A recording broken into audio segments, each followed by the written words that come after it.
Okay. Right. This session here is just to cover managing the data. We've created a lot of data, using product design suite, factory design suite, and just general CAD tools. So I want to basically just give you an introduction to our our data management Vault. So just to go through here, just before I go through the agenda, there's still one more session. I know it's getting late. So if you have any questions throughout this presentation, please ask me at that point, if you like. So I'll just give you an overview, of our EDM, which is our engineering data management software, the cloud and mobile applications that can connect to our data management, plus our integration with Microsoft and how our partnership has been grown over the years. And I'll give you a last sort of maybe 5 to 7 minutes of a case study where we're actually looking inside the Vault environment and we're using actual CAD data and interacting with that data management environment itself. Okay, so just to cover a few sort of business challenges that we're facing today, 2014 and going forward, we're creating a lot of data, a lot of volume. Our data is getting heavier. Our file sizes are getting larger. They're getting more complex. There's more 3D. There's more simulation. There's a lot of background information that's driving these results and bringing up the file sizes. And at the same time, there's also the speed of which we want to transfer this heavy data between, our colleagues internally and externally, and even globally, right? So typical manufacturing company, right? It's got the engineering manager. He's got, some duties to carry out. And from there, the company consists of, the actual design engineer, maybe an R&D department, a production planning department to execute on manufacturing, and any quality control to kind of keep track of what's being manufactured and whether it's good enough to go out into the market. So what happens is the engineering manager receives an inquiry or from the customers that we want X product to produce. He then gives a copy to the relevant departments to look at, to assess, can we make this? Do we have the right material? Do we have enough time to produce such products in a time frame or a deadline? So everybody gets a copy of basically what has been sent. Then the engineering manager asks the design engineer, can you please produce a generic 3D model of this and talk to the production department if there's any special materials or any special design consideration that the R&D department needs to account for. And then he then passes that on further to that departments. And what ends up happening is we keep passing and duplicating information from department to department to department, and so on and so on. And what ends up happening here is you actually have all these departments now talking to each other. And how they're talking to each other? Through email, attaching drawings, PDFs, data sheets, and everybody's got a copy of a version, right? So there's nothing set as in the master copy that's being circulated and controlled by the users. So what's the solution behind that? So the solution is these documents basically get distributed into a central area where everybody within that company gets access to. And then they can access information, they can take information out, put it back in, and update. So everybody's got the latest data on what that project contains. So just a quick overview of the engineering data. So the strategy is to, of course, centralize all this data, okay? Maintain the project integrity, as well as, we're integrating with any design tool. So whether you're using our products, our competitive products, whether you're using Microsoft products, this gives you the ability to tap into the data management system itself and maintain that communication. And not only that, whether you're working within a team of 3, 4, 5, or 5,000 across a city, 10 cities, or 10 countries, we can actually scale up and distribute this data worldwide to make everybody, to have this data available for everybody within that team. So these are, just I'm sure you may recognize some of these products, the Rivets, the AutoCADs, the Navisworks, and of course Inventor. And they all have an integrated capability to connect to Vault. So all these softwares come with the basic Vault, which is free, that you could use between you and your desktop as a standalone. And from there, we can actually start integrating with the Microsoft using SharePoint. I believe it's probably 2014 now, maybe. But again, just to highlight, the design tool integrations across the board. And just to give you some functionality of what can be done at a user level, we can have a search and reuse where a lot of us are actually searching, where did I use this component, on what project? I want to reuse that model. I want to make a copy of it, and I want to populate it in my new project. So there's an easy search and reuse command there you can type in, and it's down to the actual, let's say, drawing level, down to the text that's actually in the drawing. So you're not just searching for a file name. You're actually searching metadata that's contained within the CAD file itself. And just on a process, from a process functionality where we can manage the content that's actually being published into the data management environment. We can also assign the life cycle, the revision management. We can set up the actual approval chain of how users are interacting and their limitations from an administrative point of view. And of course, if you're talking on the enterprise level where we're connecting outside, into more intelligent softwares like the ERPs and so on, where we can actually do the multi-site replication. I'll talk a little bit about that later on. I'll give you some great examples of how we set up a full site replication. And of course, you want some reporting out of it to draw out some results. I'm not going to spend too much time on this, but you can start somewhere and then build that by expanding your flexibility of how you want to connect from site to site and how you want these sites to talk to each other and what kind of information you want these sites to exchange.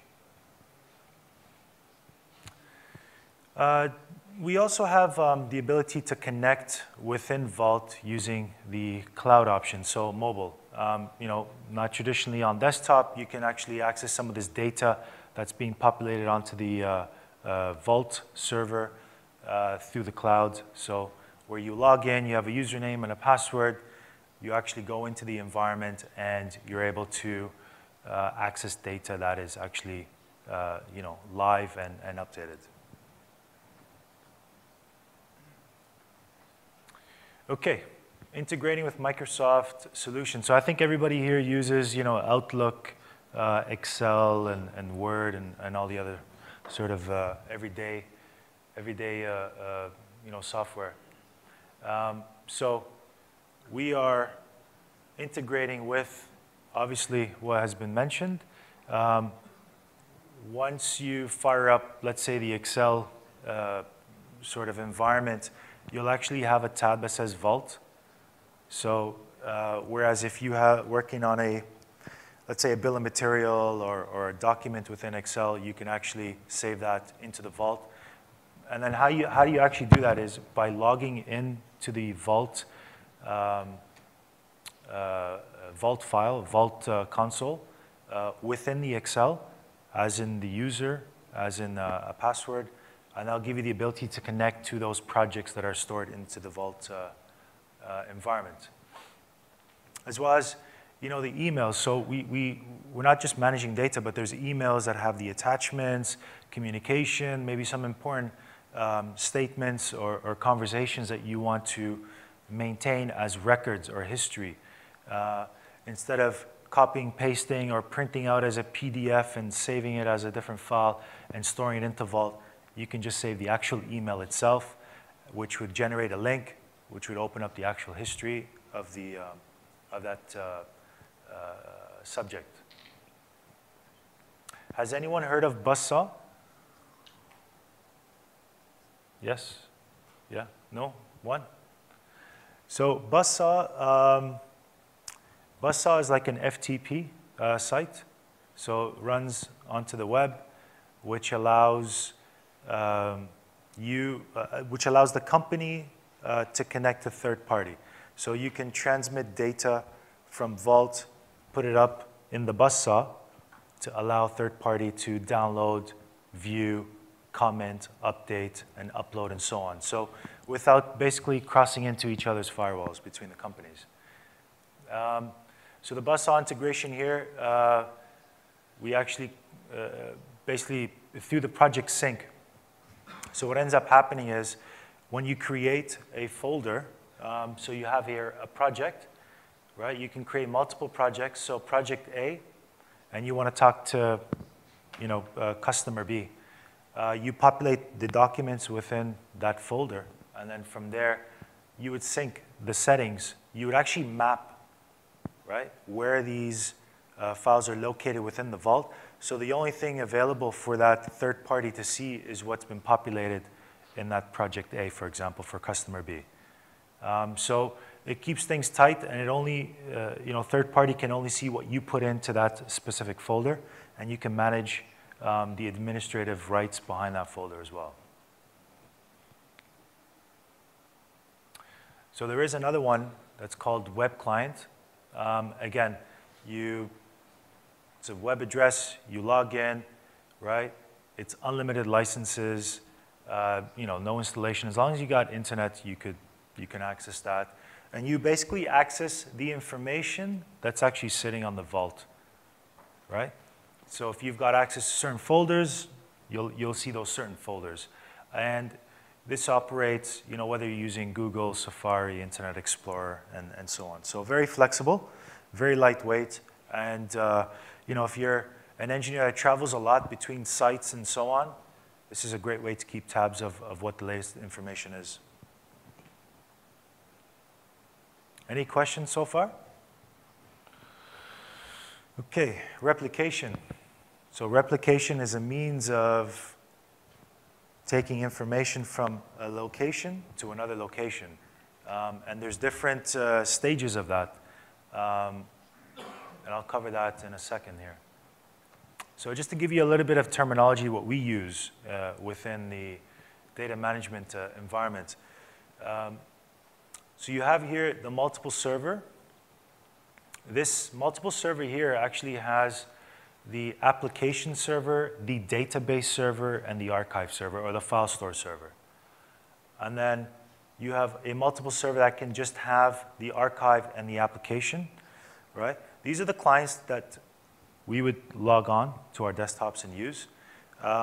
Job processor is something a little more automated where you want to generate, let's say, an automated command of, I want all these drawings into PDF. I load these drawings. There's an action or a function, right, that I run a command, convert these drawings into PDF. It populates it. I can also then save these out back into that maybe folder or a subfolder, or even put it up into the Buzzsaw because your clients need a PDF copy. So it's very flexible. It's actually a pretty handy tool, saves a lot of work instead of you manually driving this change inside of Vault. And then you've got the single servers, right, of the database, the application, and the file store. And then we'll call this a site, and then we'll call this a work group. And I'll give you an example here. So this is here a replication where we need to go outside of the firewall. And then to connect outside the firewall, so you have your colleague who is on site somewhere, and he needs to connect to the company's vault information. And to do so, he needs to log in through a VPN, which allows his machine to enter, right, to where all the information is stored. You know, and where his colleagues are also uploading information and saving that. So that's one way of setting it up. This is basically the architecture of how we would set that up. Very easy to set it up. So they would be, of course, on home site, right? And we would create that as one work group. So everybody within that environment belongs to this work group, but they are running actually in two different locations under one work group. This here is where we have a site A, let's say in Istanbul, and a site B, maybe another city in Turkey, where we need to have these two sites here as one work group. So we can set up this as a company. This is being the same company, two different locations, and they may want to share some of this information, some of this design and data and so on. So we set up an SQL server, maybe on home ground, and from there we were able to populate whatever's on this file store over here to make it available for the client 3 and client 4 in site B location. Now this is what's called a full replication. So these are, within a site, within a work group or two. This is where it gets a little more interesting and complicated. But yet, it's still easy to install and it's still easy to set up and manage. So you've got two sites, okay? You have a work group and another work group. This is where, So when you look at this setup here, if I take you over to the next one, which is a little more detailed, right? So this is where we set up, 2 or more work groups where you have the master work group, which is the actual publisher of the content, of the information, and needs to basically pass it on to these individual work groups. These work groups can be, in different locations as well. So you can have one in San Francisco, Oakland, California, Arizona, Turkey, wherever. And full replication here, as this example, also takes into account the actual latency. So there's certain areas where, bandwidth, speed, can be an issue. I know in South Africa, there's a lot of issues with speed, transfer of data. So there's a lot of latency behind that. So by actually transferring this information down here using a WAM, we actually replicate individually to each site what the publisher actually contains. And then, of course, vice versa, if there's any information at the bottom, it can be transmitted up to populate into the actual publishing house. So I think I want to just go back to this VMEC here. This VMEC went through a lot of data and information and so on. And I've got a video that's going to cover actually how do we handle non-CAD data, okay? So whether it's PDFs, Excel format, and so on. The visibility behind this data, how we can collaborate, within and with our surrounding environment. How can we start to reuse some of this data, right, to accelerate our let's say, design cases and so on. How do we integrate with, let's say, ERP systems, There'll be a little area on that. The approval chains, and of course, other business systems that we can tap into. So I'll give you a customer scenario so you can just kind of get the idea of how I'm going to be talking through this video. So they are launching a new model, and they want to replace basically this motor, but they want to reuse or be able to hold on to as much of the old muffler as possible. But there are a few things that need to be changed. So the actual, the people involved in this would be the engineering manager, the engineer, and the manufacturer. And I'll show you here how they actually interact, with one another, whether they're on the same site or multiple sites. Okay, so this is the Vault. I'll just step down here for a minute.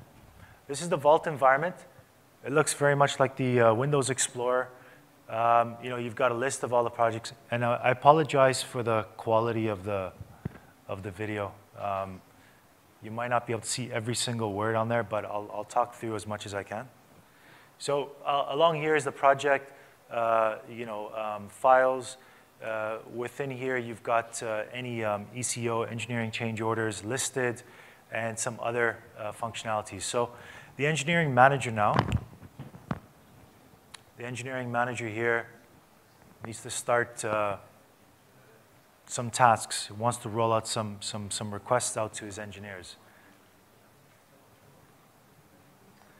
So you can see here, you've got JPEGs and PDFs. So he sees something, right, within sort of a non-CAD data. Now he's uploading this information. He's put it up into the Vault, made some comments on it. And, it's got the data sheet, it's got the specs, it's got information that the engineers need to make these changes, later on. So the engineering manager finds the actual, let's say, assembly or the area of interest that he needs to make the change. So by looking it up under the project structure, okay, within the design, which also contains all the metadata, when it was created, who was it created by, and it could be more information and not limited to just that. So now the engineering manager needs to send a message out to the engineer.